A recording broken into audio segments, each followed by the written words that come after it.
una consultita, la suben, me paran o la suben al chat, como siempre. Y vamos con la presentación. Bueno, están viendo la última diapositiva que habíamos visto la otra vez, la presentación anterior. ¿Se ve bien ahí? Sí, sí. Perfecto. Bueno, seguimos entonces. Bueno, ¿alguna duda, alguna preguntita sobre los esquemas que vimos hasta ahora? Entonces, repasando, salimos del instrumento base que mide tensiones continuas de valores bajos, algunos milivolt en general, a instrumentos que pueden medir también tensiones de valores más altos, hasta algunos centenas o 1000 volt, corrientes, amperímetro, que pueden medir corrientes altas, también hasta algunas 10 o 20 amperes dijimos, y finalmente el instrumento para medir resistencia, el conocido ómetro, siempre hablando de magnitudes en continuo, es decir, tanto las tensiones como las corrientes que vimos en los distintos alcances que tiene, siempre estábamos hablando de corriente, tensión continua, y la resistencia, por supuesto, medida en corriente continua. Bueno, vamos a entrar entonces en el esquema de la medición de tensiones alternas. Recuerden que el transductor básico, o el instrumento básico, lo que tenía era un conversor analógico digital, un conversor analógico digital que mide tensiones continuas, y entonces lo que necesitamos era una tensión proporcional, tensión de continua proporcional a la magnitud a medir. Entonces, ahora vamos a necesitar una tensión de continua proporcional a la magnitud a medir, que es la tensión de alterna. Bueno, ¿a qué queremos que sea proporcional? Es decir, al valor eficaz de la tensión de alterna, al valor medio de la tensión de alterna, al valor pico de la tensión de alterna. Es decir, tenemos que conseguir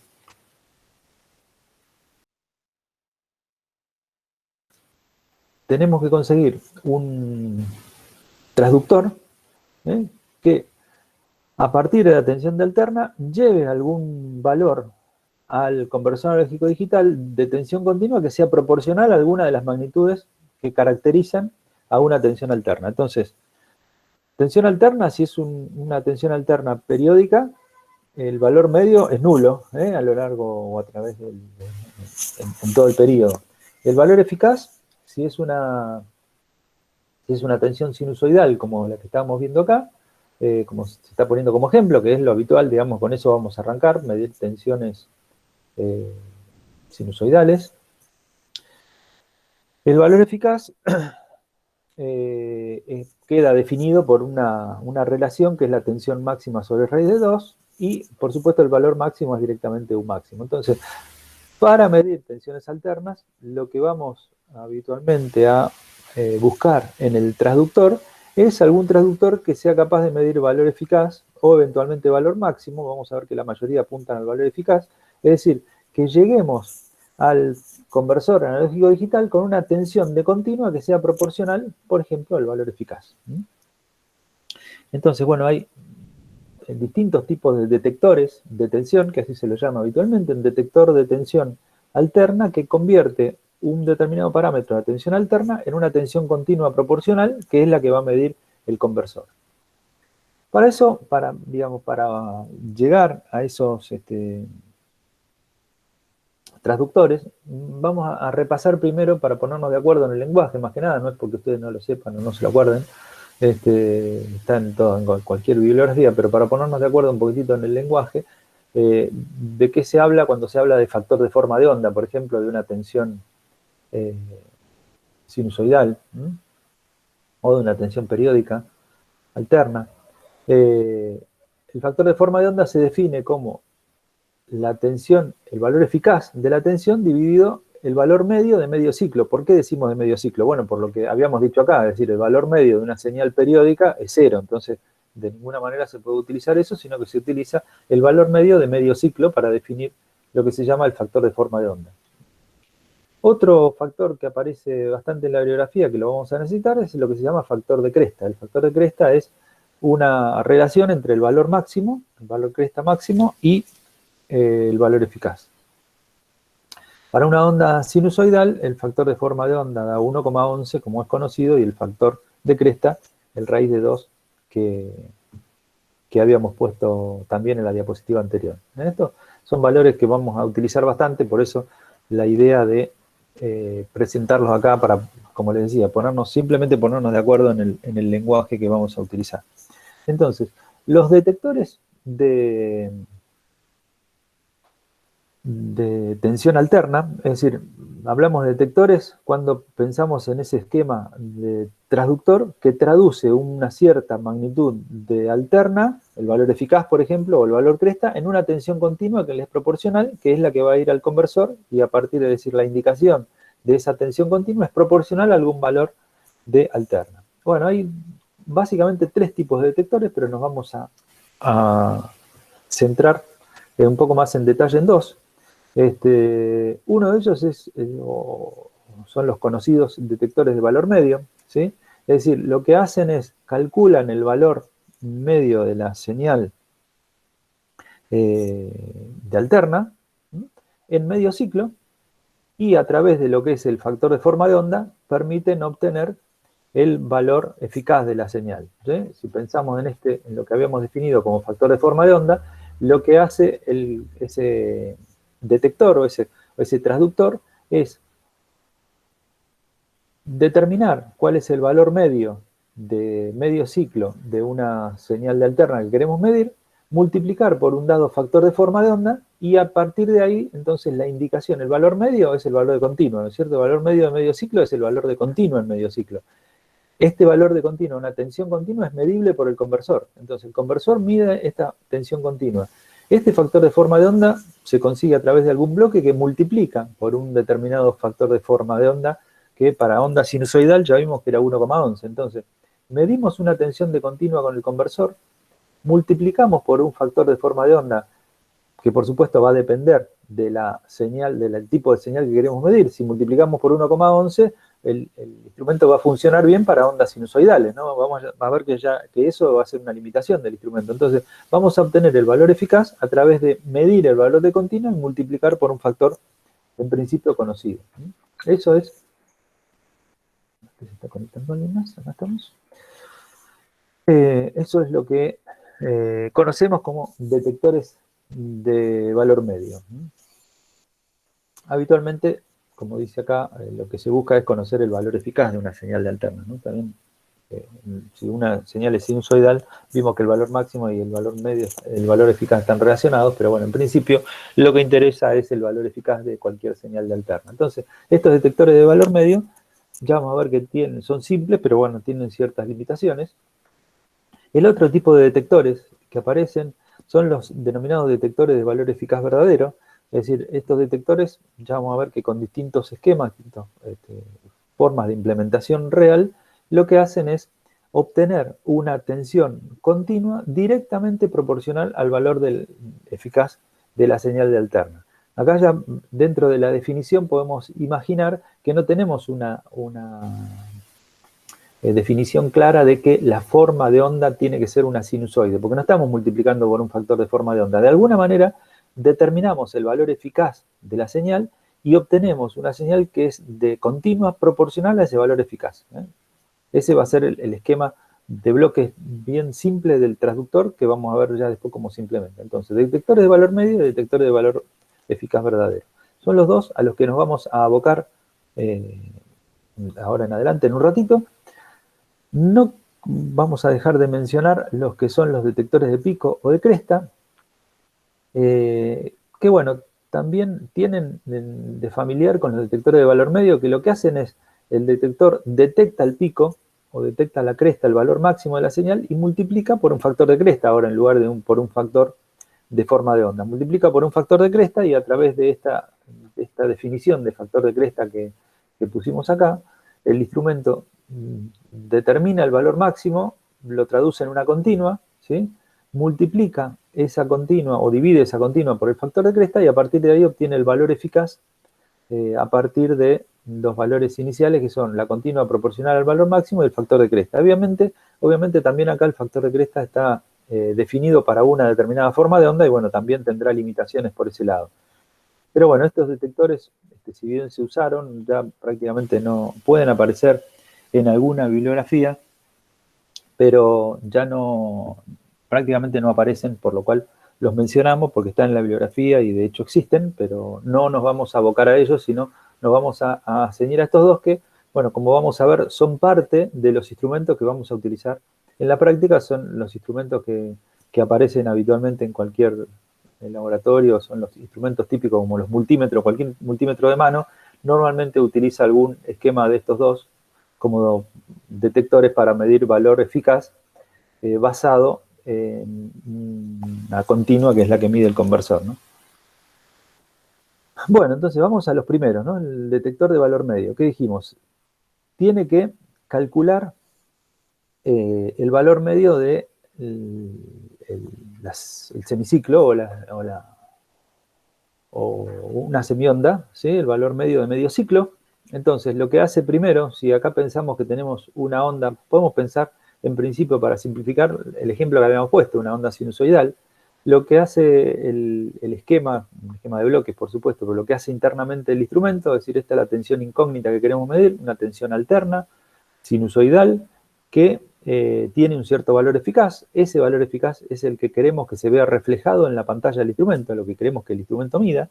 Entonces, este conjunto de elementos forman lo que es el transductor, que traducen una tensión eficaz alterna en una tensión de continua que ya es medible por el conversor analógico digital y que después terminará en alguna presentación o en una presentación digital, me refiero a una presentación numérica o en algún conjunto de valores que vayan a parar a una planilla de cálculo o algún otro medio, digamos, pero lo que necesitamos es un valor de salida que sea proporcional, una tensión continua que sea proporcional al valor eficaz de alterna, que es lo que queremos definir.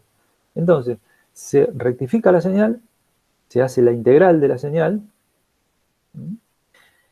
y se multiplica por un factor de forma de onda. Y acá es donde radica, digamos, uno de los centros de este instrumento y lo que lo hace vulnerable a la hora de pretender medir tensiones que no son perfectamente sinusoidales, porque este factor de forma de onda, vimos que para una sinusoide vale 1,11, pero en tanto y en cuanto esta señal a medir se aleje de una sinusoide ideal, este factor de forma de onda empieza a no ser más 1,11 y entonces le estamos introduciendo un error adicional a la medición que justamente va a ser el error de factor de forma de onda y que va a ser característico de estos voltímetros de valor medio con detectores de valor medio. Entonces,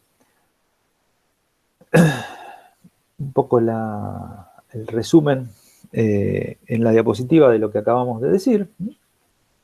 Cuando acá habla de un resistor, un rectificador de precisión, habla de un rectificador que, bueno, estamos hablando de un instrumento, entonces no puede ser cualquier rectificador. Un rectificador que permite rectificar la señal y obtener una señal que sea fiel reflejo de lo que tengo a la entrada, rectificada aún para valores muy bajos. En general, el problema de los rectificadores, y por eso se habla de rectificador de precisión, es que para tensiones bajas, pensando en bajas del orden de algunas milivolt, que tienen que ver con la tensión de corte de un diodo, por ejemplo, para valores bajos de tensión en general presentan dificultades. Bueno, este tipo de implementaciones para instrumentos de medición hace que se obtenga una buena rectificación de la señal deltada para rangos de valores de tensión desde valores muy bajos hasta los valores manejables con un voltímetro que, digamos, hablando de valores eficaces, va a estar en el orden de los valores de continua que vimos, es decir, partiendo de algunos milivolts y llegando hasta algunas centenas de volts, hasta 1000 volts, ¿no? Siempre hablando de valor eficaz. Entonces, el rectificador, el integrador, que lo que hace es calcular el valor medio, ¿sí? El integrador determina el valor medio, que es el valor de continua, y multiplica ese valor de continua por el factor de forma de onda. ¿Cómo? Dado la definición de factor de forma de onda, permite obtener el valor eficaz a partir del valor de continua y el factor de forma de onda para la onda de la que estamos hablando, que en este caso sería una sinusoide. Y bueno, esta es una etapa de ganancia igual a factor de forma de onda, que no viene al caso para nosotros la implementación, porque lo que nos interesa es el principio de funcionamiento del instrumento para ver desde el punto de vista metrológico cuáles son las ventajas y desventajas que tiene, ¿no? Bueno, Esto también ya lo hemos dicho, tratamos de ir dejándolo por escrito en la diapositiva para que les sirva de guía, está también obviamente en la bibliografía que hemos publicado, pero no dice nada nuevo que no hayamos dicho ya. Habitualmente el factor de forma de onda, entonces decíamos, es 1,11 el que se utiliza en la gran mayoría, para no decir en todos, los multímetros de mano. El caso de el instrumento, uno de los instrumentos de los cuales ustedes tienen los datos y se usa en el laboratorio, que es el HP 972A, usa este principio de funcionamiento, es decir, tiene un conversor analógico digital de doble rampa, como los que vimos en la clase anterior, y tiene un detector de valor medio que tiene un esquema similar a este con factor de forma de onda 1,11, es decir, está tarado el instrumento para dar indicación de valor eficaz basada en el valor medio. Así es habitualmente como se lo suele identificar, es decir, tiene una indicación de valor eficaz basada en el valor medio. Bueno, supongamos que a un instrumento como este, entonces ahora le ponemos vamos a medir, bueno, si medimos una señal sinusoidal, obviamente no va a tener ningún inconveniente. Vamos a ver, dijimos que cuando la señal deje de ser sinusoidal, el instrumento puede llegar a tener problemas, que se los vamos a asignar al factor determinado de error de factor de forma de onda. El instrumento del que estamos hablando es uno como el que dijimos recién, como el que mencionamos recién, el HP 972A, o hay un Chufung también que no me acuerdo exactamente el número en este momento, pero que también utiliza este principio de un detector de valor medio. También el factor de forma de onda es 1,11. Entonces, supongamos que tenemos un instrumento como ese y pretendemos medir el valor eficaz de una señal como esta que se ve acá, que es una señal triangular con 1 volt de valor máximo. ¿Sí? Bueno, vayamos paso a paso lo que hace el instrumento. Rectifica, calcula el valor medio, ¿sí? Rectifica y calcula el valor medio de medio ciclo para una señal como esta, directamente el área bajo la curva sobre el semiperíodo, con lo cual es muy simple de calcular para una onda ideal como esta, que es una triangular. Es decir, acá tenemos el rectificador y el integrador. Acá tenemos una señal del valor medio de la señal que estamos mostrando, es el que tendríamos en este punto del esquema de bloques que hemos mostrado. Multiplicamos por el factor de forma de onda, para el cual, que es propio del instrumento del que estamos hablando, es decir, vuelvo a repetir, es un instrumento que está tarado para dar indicación de valor eficaz basado en el valor medio de la señal. Entonces, lo que hace es multiplicar por un factor de forma de onda. Está calibrado para hacer mediciones de tensiones sinusoidales, ¿sí? Es decir, cuando mides tensiones sinusoidales, esto funciona perfecto porque el factor de forma de onda de una señal sinusoidal ideal es 1,11.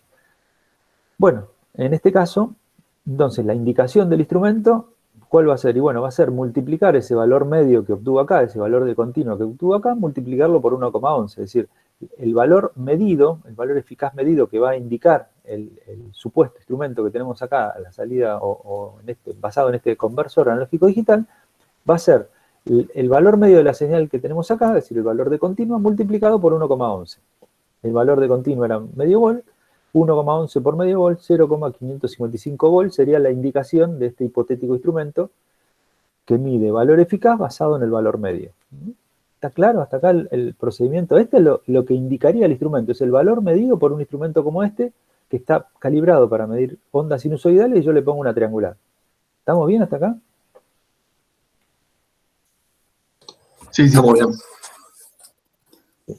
Bueno, ahí me están pidiendo lo de la resolución del 4 3/4. No hay problema, lo vamos a hacer al final, para no cortar acá, pero lo vamos a hacer. Tranquilo. Bueno, entonces hasta acá estamos. Es un instrumento calibrado para sinusoidales, le estamos poniendo una triangular. El valor que va a indicar el instrumento es 0,555. Ahora, ¿ese es el valor eficaz de esta señal triangular? No, evidentemente el valor eficaz de la señal triangular es otro. No es 1,11 por el valor medio, porque esta definición, este 1,11 es para ondas sinusoidales. Entonces vamos a calcular cuál es el valor eficaz verdadero de esta señal. ¿Cuál es el valor eficaz verdadero de esta señal? Bueno, lo calculamos a partir de la definición de valor eficaz. La integral en el medio periodo, en el cuarto periodo en este caso, bueno, por comodidad, que nos da 1 sobre raíz de 3 volt. Entonces, el valor eficaz verdadero de esta señal es 1 sobre raíz de 3 volt y el valor medido es 0,555 volt. Aparece un error de medición que es independiente del error que aparece en la hoja de datos del instrumento, ¿sí? Es decir, los errores que aparecen en la exactitud que aparece en la hoja de datos del instrumento no tienen en cuenta este factor de forma de onda, o este error que comete el instrumento debido a que el factor de forma de onda no es acorde a la onda que estamos midiendo. ¿Por qué? Porque eso está implícito en el principio de funcionamiento del instrumento. Es decir, cuando el fabricante nos dice, este es un instrumento de indicación de valor eficaz basado en el valor medio de onda sinusoidal, nos dice, este instrumento cumple con estos datos de exactitud solamente si la señal que le pongo para medir es una señal sinusoidal. Si no, comete otros errores. No me da más indicaciones. ¿Por qué? Porque, bueno, justamente yo conociendo el principio de funcionamiento del instrumento tengo que saber cuáles son los errores que se adicionan a los errores propios metrológicos del instrumento. ¿Por qué? Porque depende de la señal que le ponga para medir. En este caso, yo puse el ejemplo de una onda triangular, pero podría poner cualquier otro ejemplo de cualquier otra onda, conocida, por supuesto, para poder calcular el error de forma de onda. El error de factor de forma de onda, que sería, bueno, el valor eficaz verdadero de esa señal, lo puedo obtener a partir de acá, con lo cual el error de factor de forma de onda se define como cualquier error sistemático. En este caso es un error sistemático. El error sistemático se repite en módulo y signo siempre que se repitan las condiciones. En este caso, siempre que le ponga una onda triangular, voy a tener un valor eficaz medido de 0,555 y un valor eficaz de 1,1 sobre raíz de 3 de volt. Entonces, el error de forma de onda, ¿qué va a ser? Valor medido menos verdadero sobre verdadero por 100. Lo voy a determinar con su signo, que en este caso vamos a ver que es negativo. Entonces, el valor medido es 1,11 por el valor medio que calculó el instrumento. El valor verdadero es el valor eficaz que calculé por definición, es el valor verdadero de esta onda triangular que planteé. Medido menos verdadero sobre verdadero por 100, el resultado final será menos 3,9%, que es el error de factor de forma de onda. Es decir, el instrumento tiene un error de factor de forma de onda del orden del 4%. Esto evidentemente es un error importante si lo comparamos con las exactitudes habituales para instrumentos de los que hemos hablado, 3 dígitos y medio, 4 dígitos y medio, para medición de tensiones alternas. Si bien la exactitud va a ser un poco peor que para las mediciones de continua, va a estar en el orden de algún por ciento, con lo cual este error de factor de forma de onda es importante, va a ser comparable y en la mayoría de los casos va a ser superior al error propio de medición del instrumento. Con lo cual, cuando tengamos un instrumento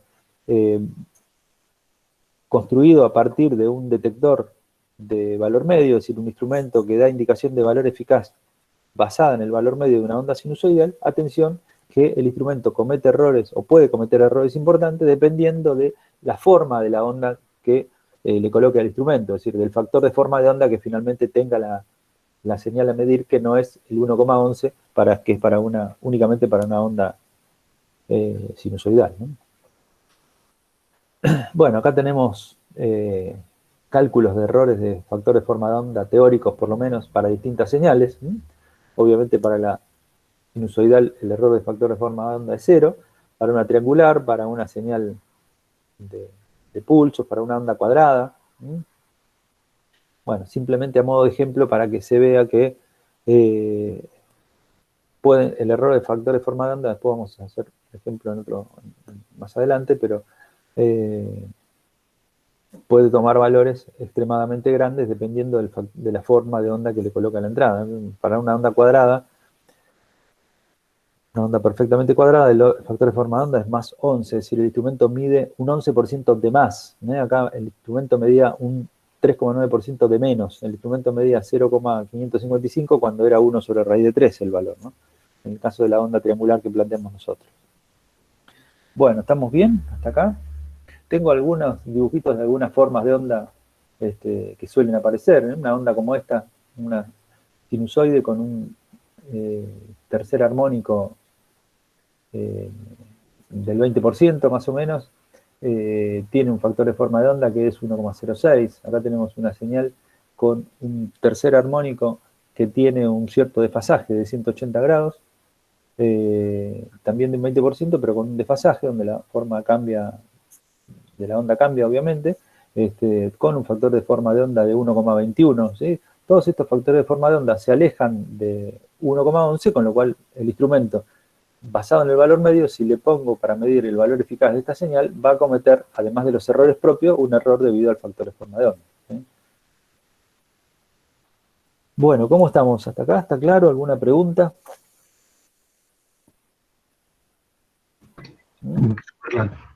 Sí, bien. Bueno, si no me paran, che. No estarían entendiendo nada, o estarían entendiendo todos. Bueno, de todas maneras queda el material, así que la horario de consultas están disponibles para las preguntas, pero bueno. Seguimos adelante entonces. Si no hay preguntas hasta acá. Bueno, habíamos hablado de los detectores de valor medio y de los detectores de valor eficaz verdadero. Vamos a... que son los dos, digamos, si bien existía el detector de tipo valor pico, valor cresta, nos íbamos a abocar a estos dos, que era el de valor medio, que tiene el principio de funcionamiento que acabamos de resumir en las diapositivas recientes, y los detectores de valor eficaz verdadero, que bueno, lo que hacen es tratar matemáticamente, habitualmente tratan matemáticamente la señal, y dan indicación del valor eficaz independientemente de la forma de onda de la señal,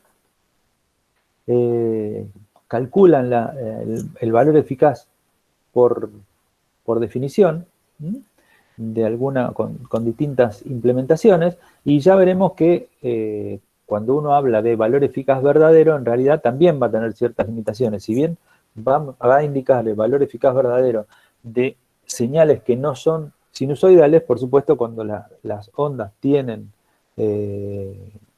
deformaciones, ya vamos a caracterizar, digamos, las ondas, hasta dónde, digamos, el instrumento da indicación del valor eficaz verdadero de la señal, porque, bueno, por supuesto va a tener limitaciones desde el punto de vista de la cantidad de armónico que tenga la señal, por ejemplo, o de la forma en realidad que tenga la señal, cuando se aleje de lo que es una señal sinusoidal, fuera de los límites que está el instrumento en condiciones de medir. Entonces, el instrumento base, el conversor analógico digital, tiene una cierta exactitud. Cuando teníamos un detector de valor medio, se le agregaban algunos errores debido al factor de forma de onda o algunos errores propios del transductor que tenía el instrumento de valor medio. Bueno, acá también tengo un transductor que traduce el valor eficaz verdadero de una señal en una señal de continua que es medible por el conversor. Bueno, ese transductor de valor eficaz verdadero también va a introducir errores adicionales. Por eso, después vamos a repasar esto nuevamente en próximos encuentros, en próximas presentaciones, pero por eso es que el instrumento tiene su mejor exactitud. Cualquier instrumento de estos multímetros como los que presentamos tienen su mejor exactitud cuando miden tensiones continuas. Cuando vamos a medir otros parámetros, tensiones alternas, resistencia, las exactitudes son peores. ¿Por qué? Porque, bueno, se van agregando elementos adicionales al conversor analógico digital básico que van cada uno contribuyendo a su manera en los errores, ¿no? En el empeoramiento, digamos, de la exactitud del instrumento. Bueno, detectores de valor eficaz verdadero, vamos a presentar, digamos, a comentar dos, si bien uno de ellos es hoy en día el preferido. Uno de los principios típicos y que sirve más para entenderlos desde el punto de vista físico que desde el punto de vista de la utilización real que hoy en día tienen los instrumentos de mano, que son los detectores físicos y que se basan, digamos, en la definición de alguna manera de valor eficaz, y que es una tensión que produce la misma disipación que una señal de continua del mismo valor en un determinado resistor. Entonces, el principio de funcionamiento de un detector físico utilizando un comparador, un amplificador operacional de este tipo, utiliza también dos termocuplas, ¿no? Termopares, de los cuales ustedes quizás hayan escuchado hablar en algún momento, pero una termocupla es básicamente la unión de dos metales en un determinado punto, que cuando ese punto, esa unión de dos metales varía la temperatura respecto de la temperatura que tienen los bornes propios de los alambres, van variando la tensión que aparece en bornes de ese termopar, ¿sí? Es decir, la tensión que aparece en bornes del termopar es directamente proporcional a la temperatura, con ciertas leyes de variación, por supuesto, con cierta ley de variación, porque depende de los materiales, de los dos materiales diferentes de los que estemos hablando, pero bueno, son dos metales diferentes unidos en un punto que arrojan en sus bornes una diferencia de potencial, para decirlo bien simplemente, a pesar de que tienen, por supuesto, dificultades de implementación después, pero una tensión de continua variable con la temperatura. Entonces, si esto es un recinto común y esta termocupla está determinando, este termopar está determinando cuál es la temperatura de este resistor, la temperatura es directamente proporcional a la potencia que disipa este resistor. Bueno, lo que tengo acá es otro resistor alimentado por una tensión de salida que es una tensión continua, ¿sí? Esta es una tensión continua, que tiene un valor eficaz igual, o tiende, digamos, a tener un valor eficaz que es igual, un valor de continua, perdón, igual al valor eficaz de la tensión de entrada. Entonces, acá tengo otro resistor, que también está en el mismo recinto, para asegurarme que está en la misma temperatura de referencia, digamos, que va a medir una tensión en oposición. Fíjense que esto, decíamos, da indicación de tensión continua proporcional a la temperatura, ¿sí? Esta termocupla es de los mismos metales, es decir, da el mismo valor de tensión, pero está conectada en polaridad en oposición, ¿sí? Entonces, cuando la temperatura de este resistor sea igual a la temperatura de este resistor, esto está en equilibrio, ¿sí? Y este comparador de alguna manera se detiene o tiene un valor de salida que, como dijimos, es un valor de continua igual en módulo al valor eficaz de la señal de entrada que produce una cierta disipación en esta resistencia. Entonces, considerando que R1 y R2 son iguales, están en el mismo recinto, se consigue un circuito simple, esquematizado por supuesto acá, donde la tensión de continua de salida es igual al valor de la tensión eficaz de alterna por este principio físico de utilizando, digamos, la ventaja de las termocuplas. Por supuesto que estas termocuplas tienen bastante dificultad de implementación, en particular necesitamos conocer una temperatura de referencia, con lo cual, si bien esto desde el punto de vista físico funciona y de hecho se ha implementado en algunos casos, no es lo más común que se utiliza, no es lo común para nada, lo que se utiliza en los instrumentos de base, pero sí sirve para confrontar, digamos, cómo es la definición física de un valor eficaz, que es el mismo valor de continua que genera la misma disipación en una dada resistencia. Entonces, este sería un detector de valor eficaz verdadero con el principio físico básico implementado, y después tenemos los detectores matemáticos, ¿sí? El otro tipo de detector, tenemos los físicos, los matemáticos de valor eficaz verdadero, que lo que hacen es implementar a través de algún circuito integrado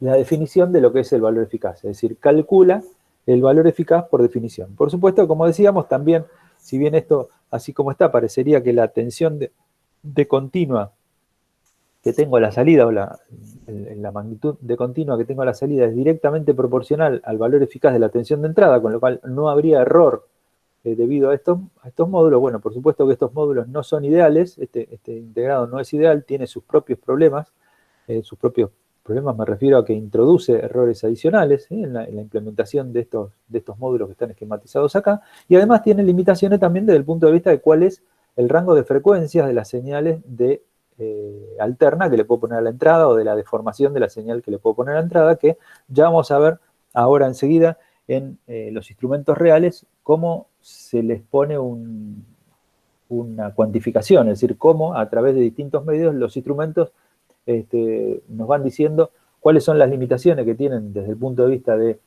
valor eficaz verdadero, hasta dónde es verdadero.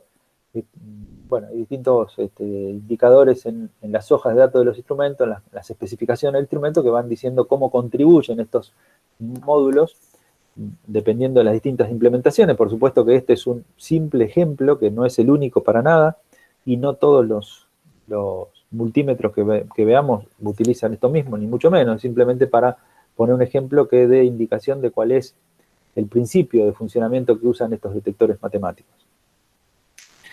Bueno, más modernamente, digamos,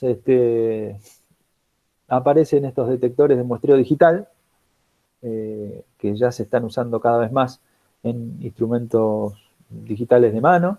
El muestreo digital lo vamos a ver un poquitito más en detalle cuando veamos los osciloscopios en la última unidad temática de la materia. Pero bueno, básicamente lo que se hace es reconstruir una señal determinada. Acá está planteado por una sinusoide a través de tomar muestras de la señal y reconstruirla a través de esas muestras, a través de distintos esquemas de cálculo, digamos, software de cálculo. Entonces esto es un instrumento completamente digital, donde se digitaliza también la señal de entrada y a partir de las muestras que se tengan, ya vamos a ver las limitaciones y demás, es decir, esta cantidad de muestras tiene que ser una cantidad de muestras determinada, no puede ser cualquiera, dependiendo de la frecuencia de la señal. El otro día habíamos hablado de del teorema del muestreo, pero bueno, esta es otra implementación que lo que hace es muestrear la señal en un determinado periodo o en varios periodos cíclicamente para obtener el valor eficaz de la señal.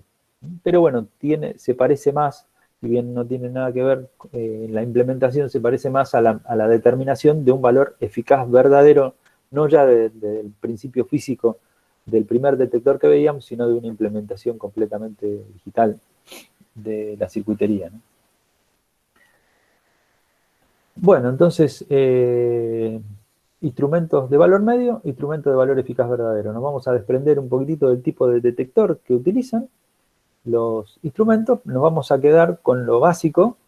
Teníamos instrumento que medía tensión continua, después pasamos a la corriente continua, pasamos a la resistencia, pasamos a las tensiones alternas. Tensiones alternas, detectores de valor medio y detectores de valor eficaz verdadero. Hasta ahí más o menos, después los detalles de implementación que hemos ido presentando, los vamos a tener como referencia, pero vamos a tratar de abocarnos a esas dos ideas fundamentales de los instrumentos de medición de tensión eficaz, que son la categorización entre instrumentos de valor medio e instrumentos de valor eficaz verdadero, que son los que bueno, hacen a las diferencias de la interpretación justamente de las especificaciones del instrumento y por supuesto del comportamiento de los instrumentos. Bueno, hasta acá, no sé si hay alguna pregunta.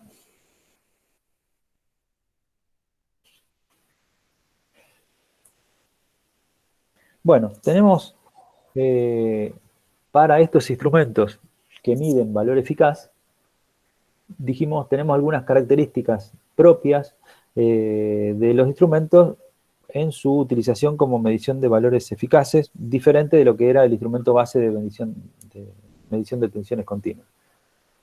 Uno de ellos es lo que se conoce como el acoplamiento de la señal, es decir, cuando uno tiene una señal de alterna, pensábamos en la forma más simple, una señal de alterna sinusoidal, esa señal a veces puede estar montada en una continua o tener una cierta componente de continua, ¿sí? Entonces, interesa habitualmente hacer que al instrumento le llegue la señal, solamente la componente alterna de esa señal que puede tener una componente de continua. Por eso es que en los instrumentos, en los multímetros, ya lo vamos a ver cómo se indica, digamos, pero tienen distintos modos de lo que se conoce como modos de acoplamiento. El acoplamiento hace, digamos, la forma más simple de verlo es a través de un capacitor en serie con la entrada, con lo cual las componentes de continua quedan limitadas por el capacitor. Si bien en realidad queda limitada la componente continua, las componentes de muy baja frecuencia también son atenuadas. Para nosotros, como estamos pensando en medir tensiones alternas de 50 Hz o más, no pensamos en frecuencias, por lo menos por ahora, digamos, para esta primera aproximación, en señales que tengan frecuencias muy bajas, de algún Hz, sino que estamos pensando o 50 Hz o continua, o 50 Hz o de 50 Hz para arriba. Entonces podemos entender a este modo de acoplamiento como un capacitor en serie. Si le pongo un capacitor en serie con la entrada, con lo cual las componentes de continua quedan eliminadas y lo que llega al instrumento es solamente la componente alterna. Ese es un modo de acoplamiento del instrumento. El otro, por supuesto, es el que se conoce como, o aparece en las hojas de datos del instrumento como AC más DC, o directamente DC, que en realidad acá no se filtra nada, no se elimina la continua de la señal. Toda la señal que tengo a la entrada es la que llega al sistema de medición. Entonces el instrumento, cuando se habla de valor eficaz, la indicación del valor eficaz, en este modo de acoplamiento a C más DC, el instrumento mide el valor eficaz total, es decir, si hay una componente de continua, mide también el valor eficaz o incluye también el valor de la componente continua en el valor eficaz, ¿no es cierto? Bueno, eso, el valor eficaz por definición, de alguna manera. Después, si el detector es de valor medio, de valor eficaz verdadero, veremos cuál es el error que tiene cada uno en cada caso, pero desde el punto de vista de la definición de valor eficaz, una cosa es filtrar las componentes continuas y otra cosa es medir el valor eficaz de la señal completa si es que tiene componente de continua.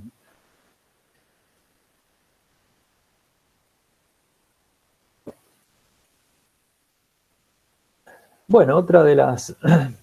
Ya habíamos visto lo que era el factor de cresta. En instrumentos de valor eficaz verdadero es muy importante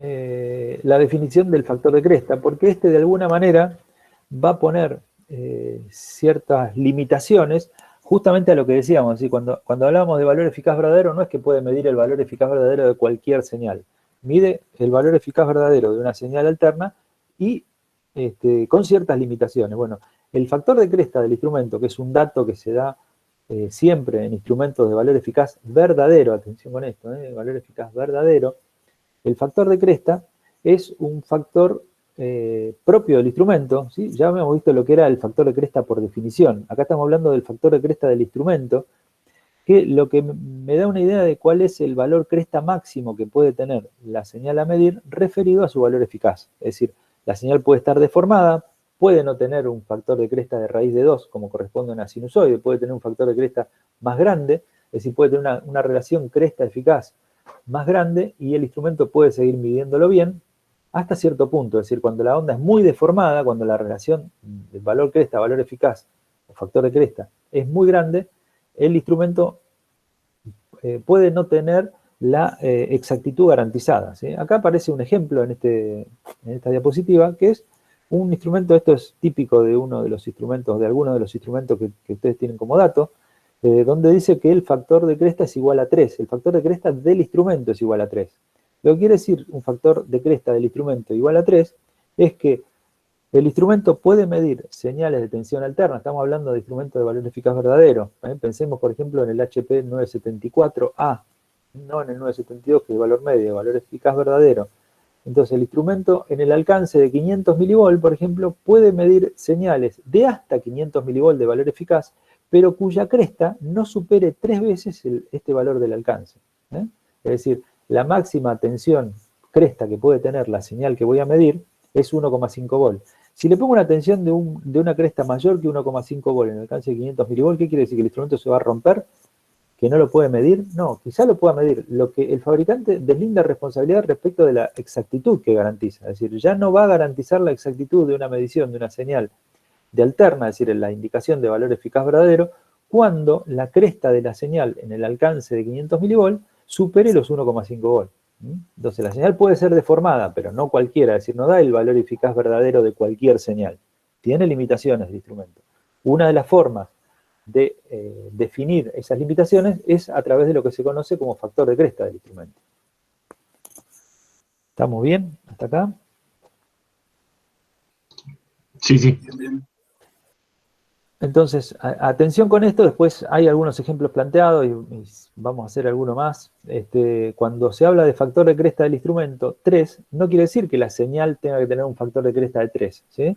Atención con esto porque lo que me está diciendo el factor de cresta del instrumento es cuál es el valor máximo de cresta que puede tener la señal o de pico que puede tener la señal a medir.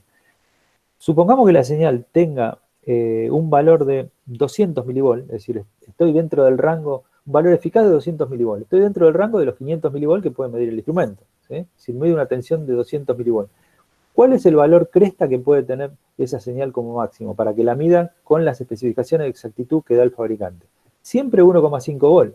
Entonces, si el valor eficaz de la señal que voy a medir es de 200 mV y el valor cresta máximo de esa señal es 1,5 volt, el factor de cresta de esa señal, que es 1,5 sobre 200 milivolts o 0,2 volt, es un factor de cresta mucho más grande que 3. El factor de cresta 3 es del instrumento, no de la señal a medir. El factor de cresta 3 del instrumento me dice cuál es el máximo valor pico que puede tener la señal a medir dentro del rango del alcance para el cual estoy calculando. Para el caso del alcance de 500 milivolts, el máximo valor cresta que puede tener la señal es 1,5 volt. No importa cuál sea su valor eficaz. Atención con esto. Bueno, por eso la aclaración que hace acá. A mitad de escala tiene factor de cresta el doble, porque bueno, si a mitad de escala tiene 250 milivolts, la señal que voy a medir tiene 250 milivolts y factor de cresta 1,5, el factor de cresta de esa señal que voy a medir es 6, ¿no? Bueno, acá tenemos, como para dar idea otra vez, simplemente para graficar el factor de cresta de la onda sinusoidal, ya lo habíamos dicho, 1,4, una señal de valor pico 1,4 y valor eficaz 1. Para algunas señales deformadas, por ejemplo, esta señal tiene factor de cresta 2,6. Factor de cresta para un valor eficaz de 1, el valor de pico es 2,6. Bueno, nada, no importa el factor de cresta de la señal, o sí importa en el sentido de que su cresta no supere el máximo valor que corresponde al factor de cresta del instrumento.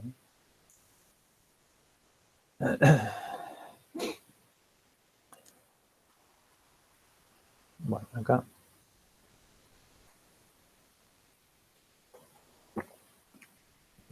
escrito con palabras algunas de las cosas que dijimos. Y recuperando algunas de las diapositivas,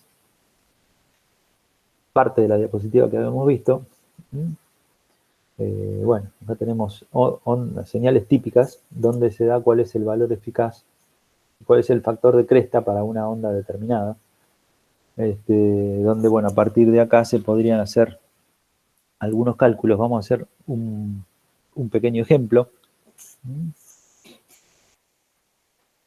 que tiene el objetivo de graficar esto que acabamos de decir, un ejemplito que me parece que aclara un poco o refuerza un poco lo que hemos tratado de aclarar respecto de lo que es el factor de cresta de la señal y el factor de cresta del instrumento.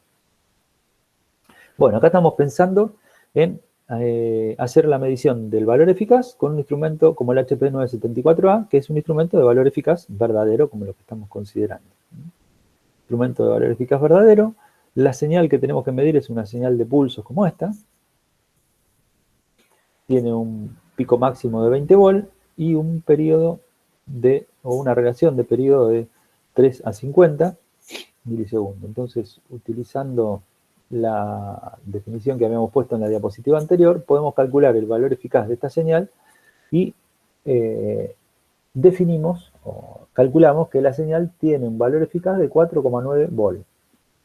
4,9 volt, si vamos a los alcances del instrumento de valor eficaz verdadero, fíjense que acá aparece el dato del acoplamiento que habíamos mencionado, nos viene bien para repasar. Este instrumento tiene la posibilidad de medir el valor eficaz total de la señal, AC más DC, es decir, con su componente de continua. Evidentemente esta señal tiene una componente de continua, es una señal que tiene componente de continua, entonces lo vamos a utilizar, lo que queremos medir es el valor eficaz de la señal así como está, así que lo vamos a usar en su acoplamiento AC más DC. Este instrumento tiene también la posibilidad de utilizarlo en su acoplamiento AC, es decir, medir solamente el valor eficaz de la componente alterna. No es el caso para el cual lo queremos utilizar, es decir, queremos utilizarlo para medir el valor eficaz de una señal como esta, que es una señal que tiene componente de continua. Eso es lo que nos pide la consigna del problema, medir el valor eficaz. Así que utilizamos el acoplamiento completo, AC más DC. Bueno, acá da algunos datos adicionales, es decir, es un instrumento que responde al valor eficaz verdadero. Es decir, en el caso del 972A es un instrumento que responde al valor medio. Este responde al valor eficaz verdadero, es un instrumento de valor eficaz verdadero. Bueno, para AC o DC, digamos lo que dijimos, acoplamiento completo. Bueno, entonces tenemos que medir una señal que tiene un valor eficaz de 4,9 volt.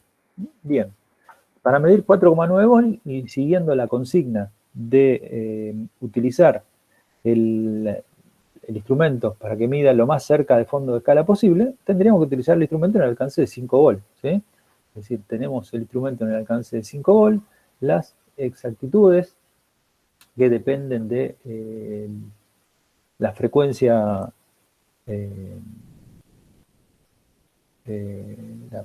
la frecuencia de la señal a medir, ¿sí? El periodo de la onda fundamental. En función de eso elegimos la exactitud, pero bueno, no vamos a entrar en detalle en eso ahora, sino en la elección del alcance. Las exactitudes se especifican, esta especificación de exactitud dependiendo de la frecuencia es otra característica propia de los instrumentos que miden valores eficaces, ya sea de valor medio o de valor eficaz verdadero. Es decir, de alguna manera, fíjense que las exactitudes, a medida que las frecuencias crecen por encima de algunas decenas de kilohertz, la exactitud empeora, ¿sí? Es decir, el instrumento da indicación de valor eficaz verdadero, pero tiene ciertos límites. Fíjense que la mejor exactitud está pensada para el entorno de ondas, señales que tengan la fundamental en el entorno de los 50 o 60 Hz. ¿Sí? Para señales de más alta frecuencia, la exactitud se va empeorando. Entonces mide el valor eficaz, pero este instrumento que para medición de tensión continua, no alterna, para medición de tensión continua, es decir, su indicación o su magnitud de medición básica, que es tensión continua, tenía exactitudes que estaban en el orden del 0,5%, acá le hemos agregado bloques iniciales, módulos iniciales que permiten determinar el valor eficaz de la señal, que van empeorando la exactitud. Y que, bueno, el instrumento va empeorando a medida que la frecuencia va creciendo. Entonces, 4,9 volt nuestra tensión, en principio tendríamos que utilizar el rango de los 5 volt. Seguimos leyendo algunas características adicionales del instrumento, aprovechando para tratar de interpretar especificaciones de los instrumentos. Rangos de medición entre 500 milivolt y 500 volt. Dice que el instrumento, si bien la indicación va desde 0, supongamos el alcance de 5 volt que estamos considerando. El alcance de 5 volt está dentro de estos rangos. Para el rango de 5 volt, las exactitudes garantizadas van desde el 5% al 100% del rango. Es decir, si bien el instrumento puede medir desde 0 hasta 5 volt, la exactitud está garantizada desde el 5% del rango, es decir, no desde 0 hasta el 100% del rango, en este rango de frecuencias. Para rangos de frecuencias superiores, las exactitudes están garantizadas en este rango de tensiones, ¿sí? Es decir, son todas cosas que le van poniendo limitación, no podemos usar indiscriminadamente los datos que se dan en cualquier hoja de datos del instrumento sin leer cuidadosamente algunas de las cosas que aparecen por ahí, por afuera de estas tablas de especificación, ¿no? o por afuera de la descripción básica del instrumento que en general aparece al principio de cualquier manual. Entonces, datos a tener en cuenta que hacen a la limitación del instrumento que tenemos que tener en cuenta cuando queremos especificar la exactitud de una medición de la cual vamos a dar el resultado, ¿no? Volvemos a la definición inicial, es decir, cuando hablamos de incertidumbre o de error. La medición está completa cuando tengo el valor medido y la exactitud, o la incertidumbre. El valor medido me lo da el instrumento, la incertidumbre la tengo que calcular a partir de todas estas cosas que venimos diciendo desde el principio. Todas estas y estas que aparecen nuevas van definiendo cuál es finalmente la incertidumbre o la exactitud o el error con el que obtenemos finalmente una medición. Bueno, el tiempo de respuesta, es decir, el tiempo que tardan en la medición, es todo el proceso de medición, el conversor analógico digital, que bueno, se estabiliza en menos de 2 segundos. Y acá el dato al que me interesa llegar, que es el último que aparece acá, que es el del factor de cresta. Es decir, este instrumento, como habíamos dicho en un ejemplo anterior, tiene un factor de cresta de 3.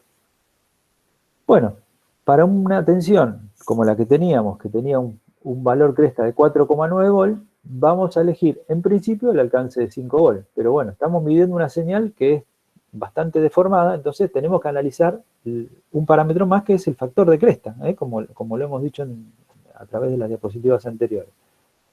Si el factor de cresta es 3, para el rango de 5 volt, la máxima tensión que puede indicar el instrumento, la máxima tensión que puede tener la señal de entrada del instrumento es 15 volt, ¿sí? Es decir, cuando voy a utilizarlo en el rango de 5 volt, que es en principio el que elijo, porque si voy a medir 4,9 volt y trato de trabajar a fondo de escala, elijo 5 volt, el valor cresta máximo que el instrumento puede medir con su exactitud garantizada tiene que tener no más de 15 volt, es decir, la tensión máxima que ingresa al multímetro para que garantice la exactitud, vuelvo a repetir, no puede tener más de 15 volts. Bueno, evidentemente, la señal que teníamos tiene un valor máximo de 20 volts, es decir, supera a esos 15 volts.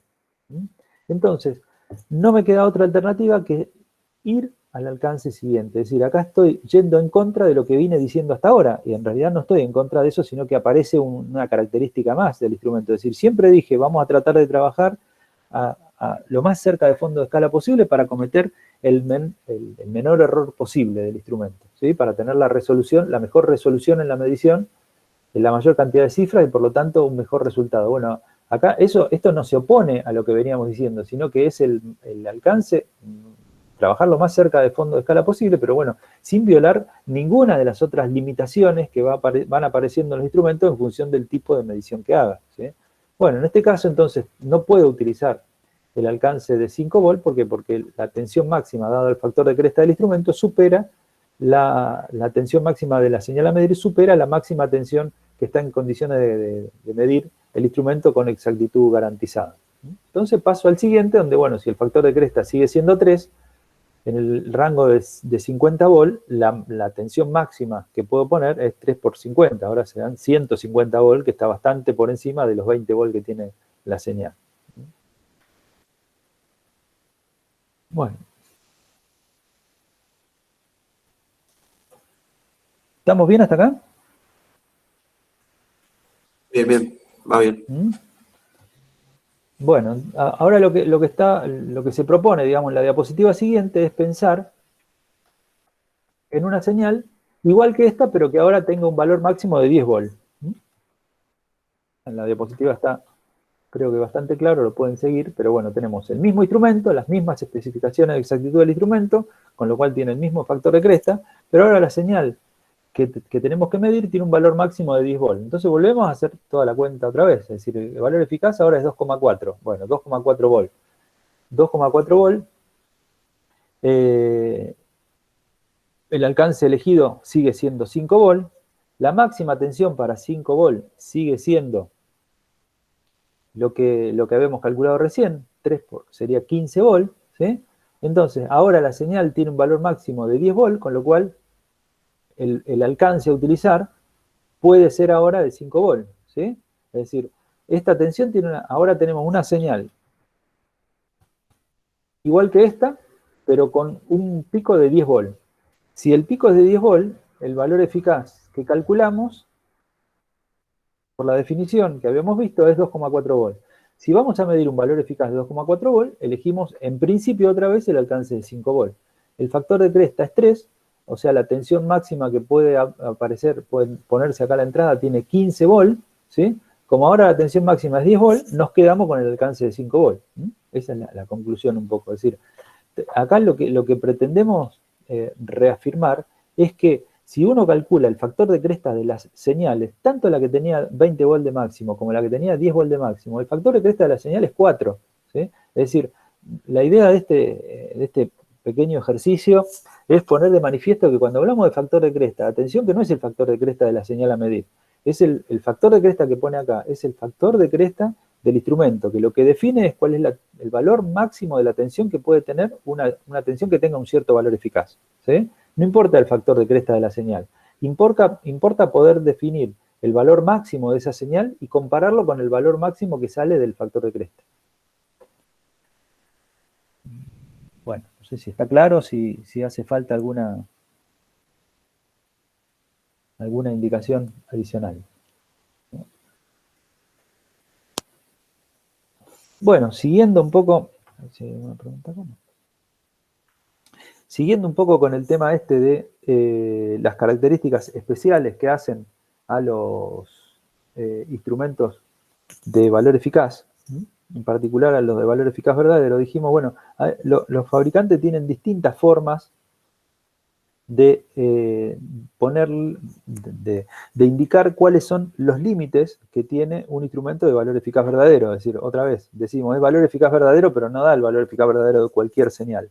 Bueno, una de las características que aparecen para definir de alguna manera o acotar cuáles son las limitaciones del instrumento, que vimos recién, el factor de cresta. Otro parámetro que suele aparecer dentro de las hojas de datos de los instrumentos y sobre el cual les adelanto que no vamos a avanzar demasiado porque no vamos a hablar de este en particular, pero sí quería presentarlo y decir por lo menos a grandes rasgos cualitativamente a qué se refiere, es lo que se conoce como ancho de banda del instrumento y que está relacionado con la máxima frecuencia, con las frecuencias,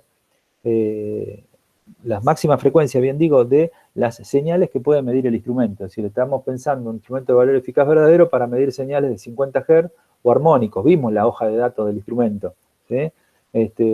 Algunos kilohertz, decenas de kilohertz, ¿sí?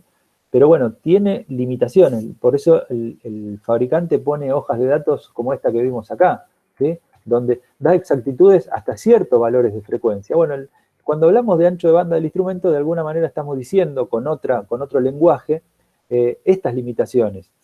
Hay que pensar que la señal que corresponde al ancho de banda de un instrumento, la frecuencia que corresponde al rango de lo que se conoce como ancho de banda del instrumento, es decir, que va desde la continua hasta una frecuencia máxima, la frecuencia máxima correspondiente a lo que se conoce como ancho de banda, en ese punto, digamos, a esa frecuencia el instrumento comete un error de amplitud del orden del 30%.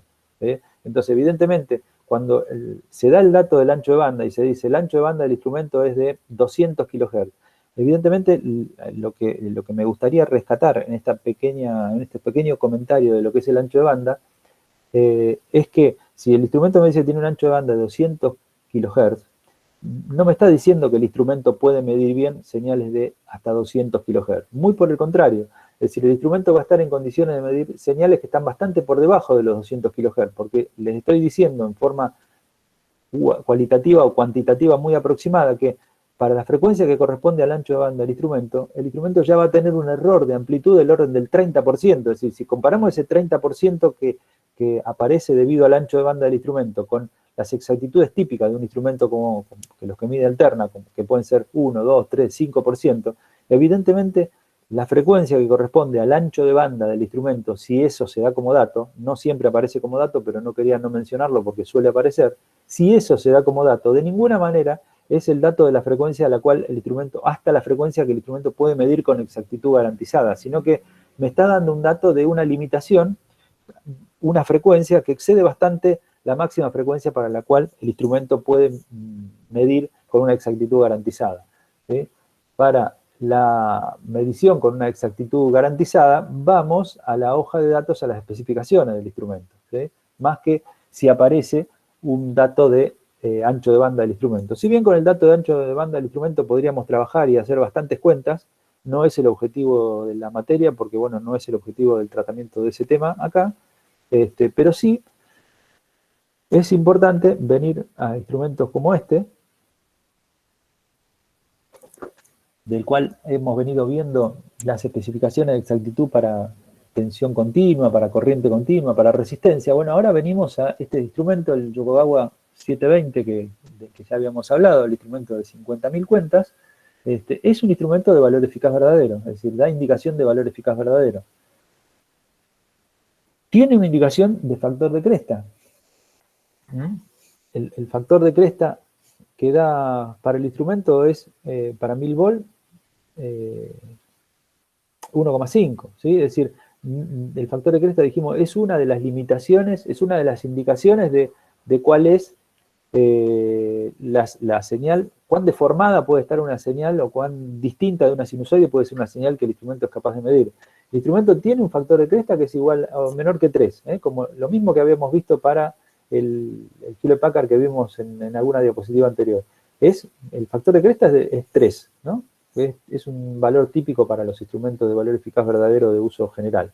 Pero bueno, en particular para el rango de 1000 volt, tiene un factor de cresta especial que es 1,5, es decir, la tensión máxima es 1500 volts para la cresta de la señal eficaz que vayamos a medir en este alcance. Y esto tiene que ver otra vez con una limitación desde el punto de vista de la seguridad del instrumento, sobre todo constructivo del instrumento. Pero bueno, el factor de cresta habitual para todo el resto de los alcances es 3. Y acá otra vez aparece la exactitud separada en segmentos que tienen que ver con la frecuencia fundamental de la señal a medir, desde 10 hasta 20 Hz, de 20 a 1 kHz, de 1 kHz, esto digamos, acá no hay demasiado problema porque las señales que voy a medir están en el orden de los 50 Hz o algún armónico, está bien definido para 50 Hz cuál es la exactitud que tengo que tomar. Lo que queda un poco desdibujado es si la señal tiene 1 kHz, ¿cuál tomo? ¿Este o este? Bueno, habitualmente se considera que esto es para señales de más de 1 kHz y hasta 1 kHz tomamos esta, es decir, nos ponemos en la condición,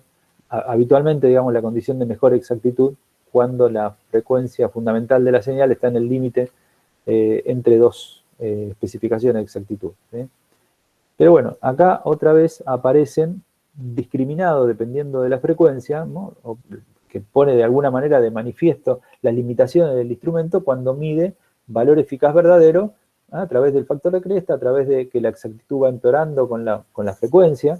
Y bueno, por supuesto, para frecuencias fundamentales por encima de estos valores directamente no hay especificación de exactitud, entonces no puede medir valor eficaz verdadero de cualquier señal. O si puede, por lo menos no están garantizados los errores, ¿sí?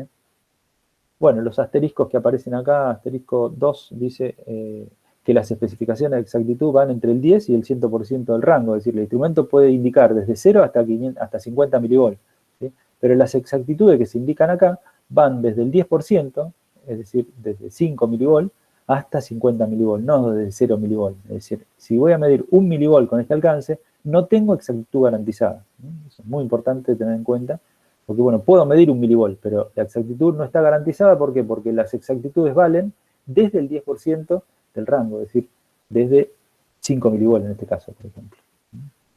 Bueno, datos que interesa siempre remarcar a la hora de analizar las hojas de datos, porque, bueno, un poco el objetivo, uno de los objetivos importantes que tenemos es tratar de interpretar correctamente y basados en algunos principios teóricos que vamos esbozando, tratar de interpretar claramente las especificaciones de instrumento que muchas veces se leen por arriba y bueno, se nos puede pasar algo, digamos. Bueno, impedancias de entrada ya habíamos visto, en este caso aparece un capacitor, porque estamos en alterna, entonces el instrumento tiene un comportamiento o tiene una impedancia de entrada especificada en ohms o megohms, pero también tiene una capacidad de entrada, ¿sí? Estamos pensando en alterna, con lo cual también importa la especificación de la capacidad de entrada. Ahora tengo una impedancia de entrada, no tengo una resistencia de entrada como tenía en continuo. Bueno, no sé si hay alguna pregunta respecto de esto, de esta hoja de datos. Si no, me gustaría que la miren con tranquilidad, que traten de entender lo que se dice acá y en el resto del manual de los instrumentos y que nos planteen las dudas que les surjan, porque bueno, un poco uno de los objetivos centrales que tenemos es tratar de que se pueda leer e interpretar adecuadamente las especificaciones de los instrumentos que se van a usar. Y bueno, lo que podamos queremos ayudarles justamente para que se pueda entender bien, ¿no?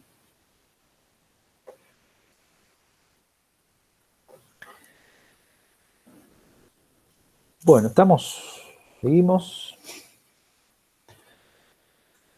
seguimos entonces ya. Acá tenemos otro ejemplo de otro instrumento. También, si miramos el manual, milivolt de alterna, volt de alterna, también es un instrumento de valor eficaz verdadero. También tiene la hoja de datos de este instrumento subido como bibliografía. Si bien no lo vamos a utilizar, es un instrumento que está en el laboratorio y no lo vamos a usar para la práctica, pero está. Y bueno, entonces como tiene otra forma un poco diferente del Yokogawa, queríamos presentarlo también para marcar un poco las diferencias que pueden aparecer y cómo todas apuntan a lo mismo, digamos, poner limitaciones. Acá, bueno, aparecen las distintas exactitudes dependiendo de los rangos, otra forma de escribirlo, pero bueno, más o menos con los mismos datos. Acá aparece una llamada en 5 donde para frecuencias de más de, si bien dice acá de 20 a 100 kHz, para más de 65 hay que agregarle un 2,5%, entonces medio como que los rangos acá están un poco desdibujados o modificados respecto de lo que aparece acá arriba, ¿no? Para señales de más de 65 kHz. Dependiendo de los rangos, aparecen incrementos siempre en la exactitud, ¿no? Bueno, lo mismo que acá aparece para ciertos rangos, por debajo de un 5% agregar 20 cuentas, es decir, el otro instrumento decía la exactitud garantizada está entre, ¿se acuerdan? A ver, lo repasamos, la exactitud garantizada está entre el 5 y el 100%, para esta no tenía la llamadita en 1, ¿no? Es decir, por debajo del 5% no garantizaba la exactitud. O sea, podemos medir, pero no tenemos garantizada la exactitud. Este fabricante tiene otro método de especificar las cosas, es decir, bueno, por debajo de un 5% del rango, es decir, si estoy midiendo por abajo del 5%, no es que no tengo especificaciones de exactitud, pero le agrego 20 cuentas, es decir, acá, si estoy utilizando, qué sé yo, para 50 Hz, esta especificación de exactitud, para esta llamadita de 1, en 50 milivolts, en lugar de ser 25 cuentas, es decir, 0,3% del valor medido más 25 dígitos, tengo que poner 45 dígitos, ¿sí? Es decir, 0,3% más 45 dígitos. Es decir, aumenta, por supuesto, el error.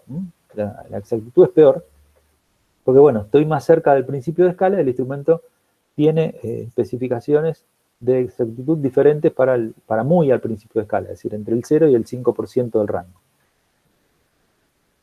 Detalles nada más que están escritos, pero bueno, sobre los que pretendemos medir, llamar la atención, ¿no?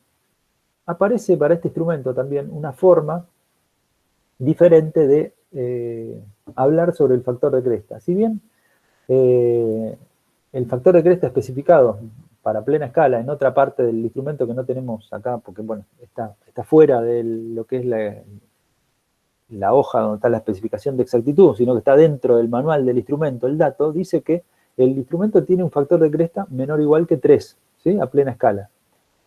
¿Cómo lo tenía este instrumento? ¿Sí? ¿Se acuerdan? Factor de cresta 3. Aunque acá aclaraba que para 1000 volt tenía 1,5. Bueno, este instrumento tiene todo un párrafo que se reproduce acá, se pone en la diapositiva para que lo tengan a mano. De todas maneras, ya les digo, el manual completo también está para que lo puedan ver en detalle. Pero dice, el factor de cresta es 3, a plena escala. Es decir, cuando estoy a fondo de escala, el factor de cresta es 3.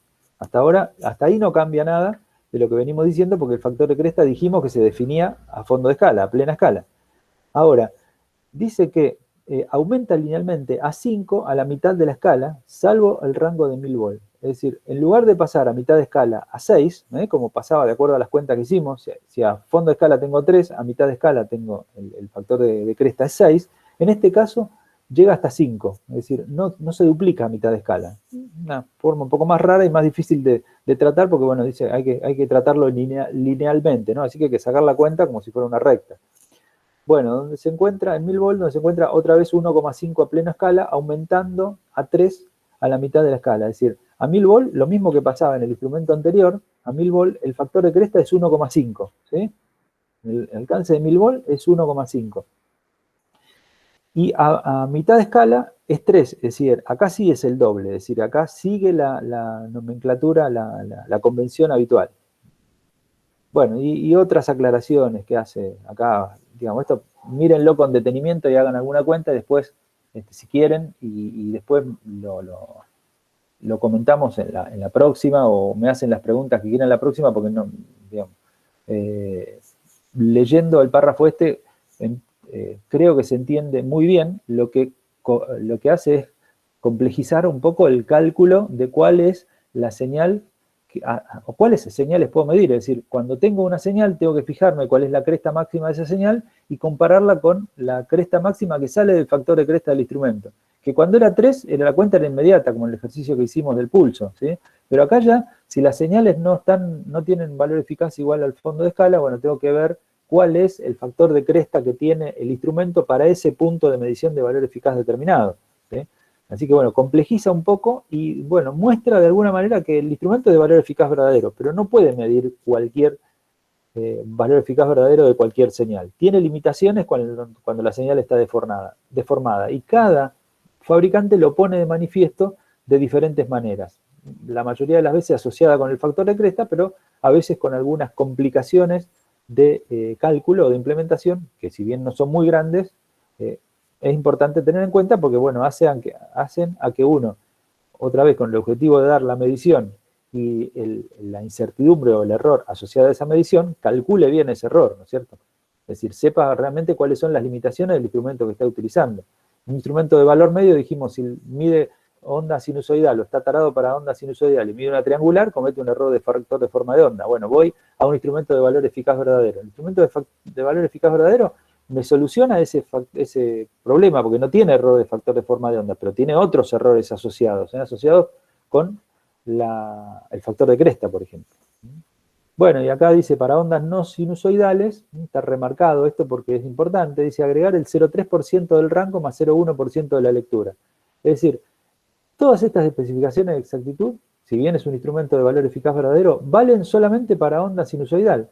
Si la onda es no sinusoidal, o sea, cuando estamos midiendo valores eficaces de señales que no son sinusoidales, hay que agregarle a los errores que aparecen acá un 0,3% del rango, dependiendo del rango que estoy utilizando, y un 0% de la lectura, del valor medido.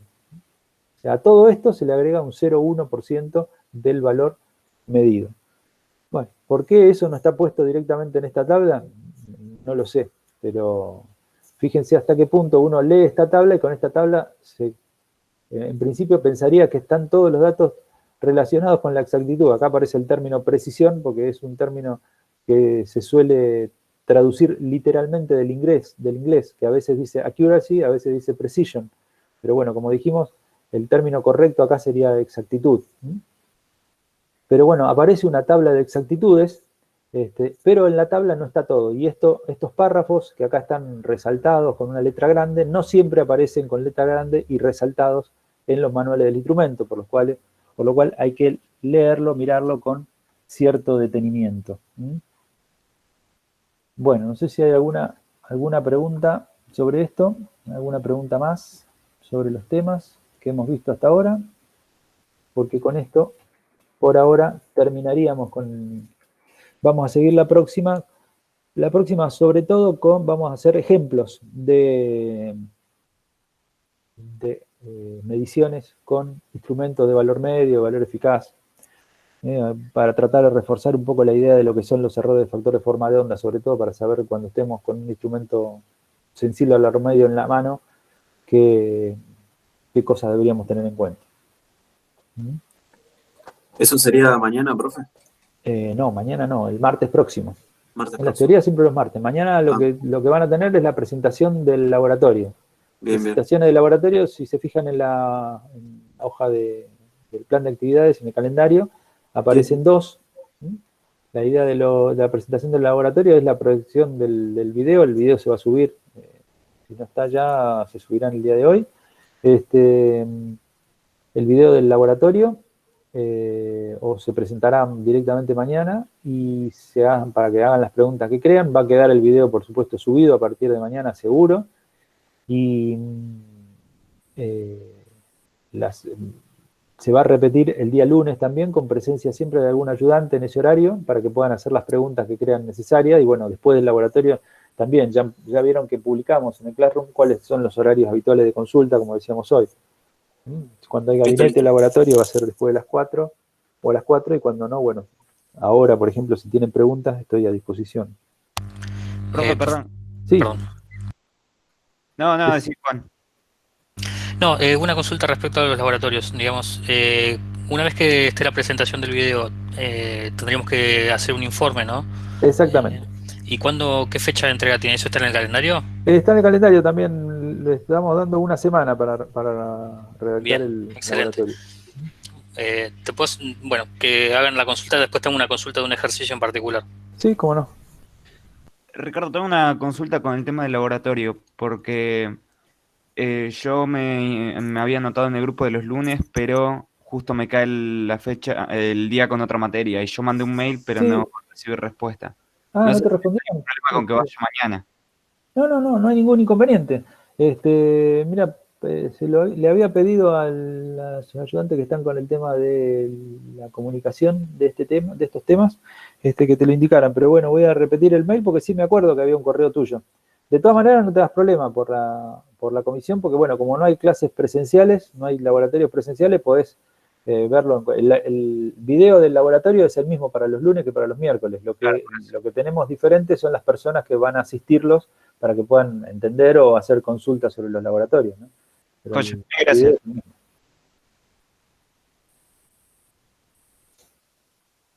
Bueno, ¿alguna cosa más? Sí, tenía una consulta sobre un ejercicio de la práctica. Sí. Mira, acá, no sé si está... Disculpame un minutito. Sí. Bueno, vamos a cortar la grabación porque esto ya terminó.